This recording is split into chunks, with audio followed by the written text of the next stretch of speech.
हाय. मैत्री हा प्रत्येक बाईसाठी अगदी जिव्हाळ्याचा विषय असतो. मग ती लहान असल्यापासनं ते तिची 40शी येईपर्यंत. मला असं वाटत नाही की कुठच्याही बाईला मैत्रीण नसेल, असं कधी होणार नाही. इनफॅक्ट 40शीला येईपर्यंत बायकांचे अनेक मैत्रिणींचे ग्रुप्स होतात. इतक्या त्या मैत्रीच्या विश्वामध्ये रममाण होतात. आणि लहानपणापासूनची एखादी घट्ट मैत्रीण ते अनेक मैत्रिणी इथपर्यंत हा प्रवास असतो. मात्र आपल्याच मैत्रिणी जेव्हा आपल्या दुश्मन आहेत, असं इतकं टोकाचं वाटायला लागतं एखाद्या मैत्रिणीला, एखाद्या बाईला, तेव्हा नेमकं काय होतं आणि हे मुळात असं होतंच कशामुळे?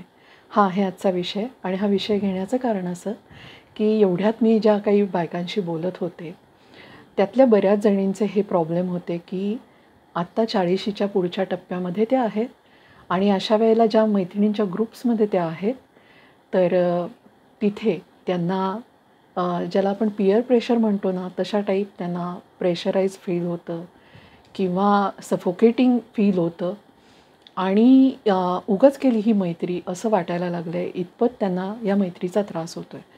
बरं, याच्याही पलीकडे जाऊन एका मैत्रिणीची बोलत असताना हेही जाणवलं की त्या भांडणांचे किंवा तिथे होणारे त्यांचे जे काही विसंवाद आहेत, त्याचा परिणाम पार त्यांच्या घरापर्यंत आलेला आहे. त्या सगळ्याची चिडचिड त्या घरातल्या लोकांवर करतात किंवा काही बायकांचं आपल्या घरात लक्ष नाही आहे. एकीने सांगितलं की पूर्णपणे माझ्या घरात पसारा असतो, माझं कशात लक्ष लागत नाही, का तर ही भांडणं चालू आहेत म्हणून. आणि म्हणजे मला खूप आश्चर्य वाटलं, कारण अशी सगळी अवस्था एखाद्या व्यक्तीची टीनेजमध्ये असू शकते. कारण टीनेजमध्ये पियर प्रेशर खूप असतं आणि आपण सगळ्यांच्यात सामावलं जायला हवं किंवा सगळे जसं म्हणतात तसं आपण करायला हवं, हे एक जे प्रेशर असतं छोट्या मुलांवर, टीनेज मुलांवर, तर तसं प्रेशर जर तुम्हाला 40शीत जाणवत असेल, तर ही खूप कठीण अवस्था आहे. आणि म्हणूनच मला असं वाटलं की अशा अवस्थेतून अजूनही काही जणी जात असतील, तर त्यांच्यासाठी या व्हिडिओचा नक्की उपयोग होईल, म्हणून आजचा विषय. तर ही जी मैत्रीण होती, तर ही तिच्या नवऱ्याची सतत बदली होत असते. 3-4 वर्षांनी बदली होत असते. तर आत्ता ती जिथे राहते आहे, त्या बिल्डिंगमधल्या बायकांचा हा ग्रुप आहे. आणि मग इथे अर्थातच दिवसभर ती एकटी असते. मुलं 7 ते 7 शाळेत जातात. नवरा बाहेर जातो. तिथे करायला दुसरं काहीच नसल्यामुळे हा ग्रुप झाला तयार, म्हणजे होताच त्यांचा. त्याच्यात ही जॉईन झाली. आणि मग दिवसभर त्यांच्याबरोबर टाईमपास करायचा. म्हणजे अगदी मॉर्निंग वॉकपासनं ते संध्याकाळपर्यंत मैत्रिणी सोबत असणारच, कोण ना कोणी. आणि मग अशा ह्याच्यात तुम्ही जेव्हा म्हणजे पहिल्या तिला छान वाटलं की फिरायचं, खायचं, प्यायचं, शॉपिंग करायचं आणि अशा सगळ्या गोष्टी. पण पुढे जाणवायला लागलं की ह्या मैत्रिणींचे जे काही गोष्टी आहेत, की त्यांना पबमध्ये पण जायचं आहे आणि मग त्या तिला प्रेशराईज करायला लागल्या की तू पण चल. तिचा नवरा नाही म्हणत होता, तिला जायचं नव्हतं. पण त्यांचं खूप प्रेशर होतं, नाही तू यायला पाहिजेस आमच्याबरोबर. तर ही म्हणजे पहिल्यांदा तिला टोचलेली गोष्ट, न आवडलेली गोष्ट. पण त्याच्या पलीकडे झालं असं की सारखंच तुम्ही जेव्हा इतरांच्यात असता, तेव्हा साहजिक आहे तुमच्याकडनं गप्पा मारत असताना तुमच्या घरातल्या काही गोष्टी, तुमच्या अतिशय पर्सनल अशा गोष्टी तुम्ही शेअर करता. आणि हे इथे खरं तर आपल्याला स्वतःला एक सीमारेषा आखून घेतली पाहिजे, की कितीही मैत्रीण म्हटलं तरी आपण मनातल्या किती गोष्टी सांगायच्या आणि किती नाही सांगायच्या, हे तारतम्य प्रत्येकाने बाळगलं पाहिजे.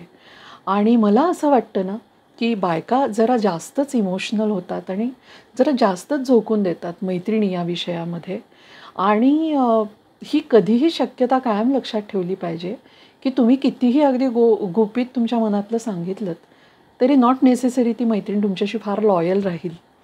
ती कुणाला ना कुणाला हे शेअर करणारच. अगदी कुणाला नाही तर ती तिच्या ॲटलीस्ट जोडीदाराला तरी हे शेअर करणारच. ती अगदी सगळं गुपित ठेवेल, नॉट नेसेसरी. त्यामुळे इतका असा विश्वास आपण टाकावा का दुसरीवर, यावर विचार केला पाहिजे. कारण असं विश्वास ठेवून ज्या तुम्ही गोष्टी शेअर करता आणि मग त्या ज्या इकडे-तिकडे पसरतात, त्याचा जो काही एक मानसिक त्रास नंतर सुरू होतो, ज्याला मी म्हणेन हे या मैत्रिणीच्या बाबतीत झालेलं टॉर्चर होतं.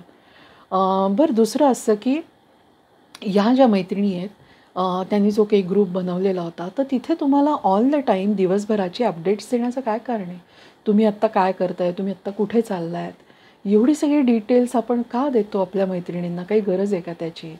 बरं, तुम्ही ते तसं काही तिथे टाकलं नाहीत तर म्हणजे ती जे सांगत होती त्यानुसार, की आपण एखादी गोष्ट त्यांना न सांगता केली, तर ते एखादी काय म्हणतो ना आपण इंट्रोगेशन घेतो तसं त्या मैत्रिणी जाब विचारायचा, की "तू हे मला सांगितलं का नाही? तू इकडे जाणार होती हे बोलली का नाही?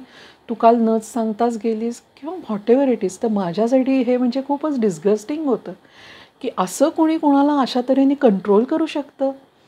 आणि असं जर तुमची अवस्था होत असेल, तर ॲक्चुअली ही अवस्था तुम्ही तुमची करून घेतली आहे.